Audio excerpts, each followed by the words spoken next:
Buonasera dal TG Veneto. Dunque, lo avete sentito dai titoli, in arrivo la neve su tutta la nostra regione. Oggi giornata tersa, ma una perturbazione dal nord Europa si sta avvicinando molto velocemente al Veneto. Ci saranno fiocchi ovunque, lo dicono gli esperti del meteo, in montagna e in pianura. Poi da martedì schiarite ed è allarme gelate. Sara Baroviera.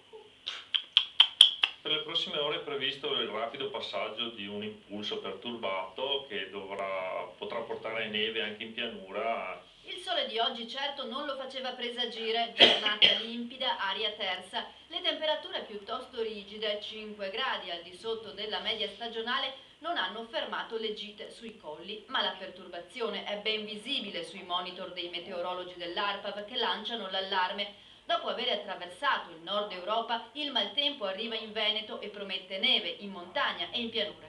Poi ci sarà un lieve rialzo delle temperature e quindi la nevicata potrà trasformarsi in mista pioggia in alcune zone della pianura.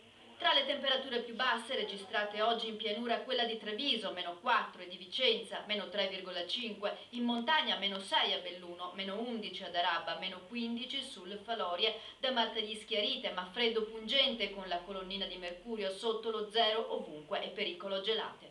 Molta attenzione soprattutto martedì mattina perché visto le precipitazioni del giorno prima e le temperature molto basse potranno favorire le gelate. La cronaca incidente